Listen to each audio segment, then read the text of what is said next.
To see how this woman's breaking the mold with her jiggly cityscapes. I do feel a connection to Jell-O. It jiggles, and kids love it because it tastes good. But this San Francisco gal loves it because it looks good on film.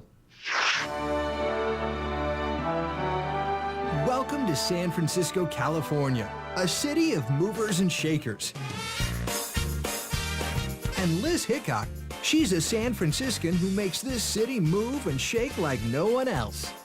I know everything there is to know about Jell-O. It's like candy. It's very, sweet and tasty and jiggly.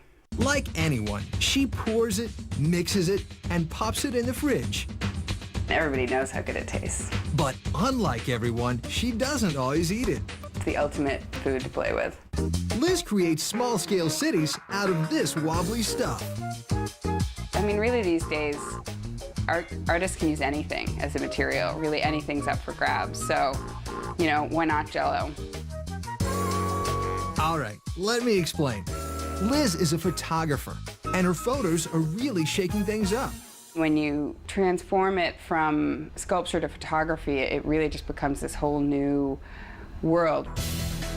It all began about 2 years ago when she was taking pictures of other cities like New York. At some point, it just made sense for me to start making my own city. The result was casting the city of San Francisco in wiggly jiggly Jell-O. It's perfect for the city of San Francisco. I mean, I think the city itself is kind of crazy and colorful. Why Jell-O? I do feel a connection to Jell-O.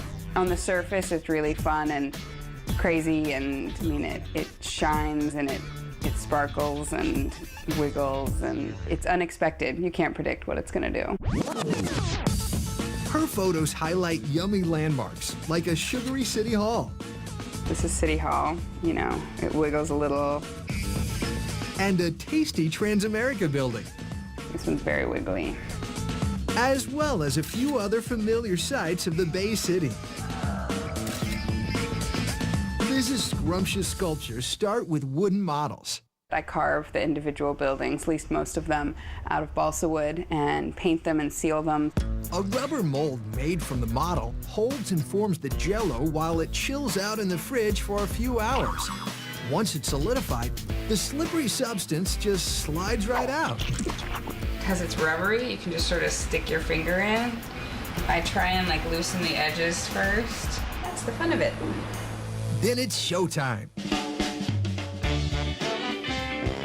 A light table illuminates this gelatinous city as it strikes a pose. When you're looking at it just normally, it doesn't necessarily look like anything much. But then when you frame it through the camera lens, it just transforms into something completely different. And I love that moment. Both kids and adults absolutely love her work. I've had people come up to me and tell me that they are really inspired by my art, or that they've gone home and made Jell-O with their kids after seeing it. You find that big pointy building? I think that's all an artist can hope for, is just that people are inspired by it. For an artist like Liz, the drive to be different is why she does it. A lot of people ask how on earth did I think of this, if it's nothing more than just being fun. One thing's for certain, Liz's work sure leaves you with a good taste in your mouth.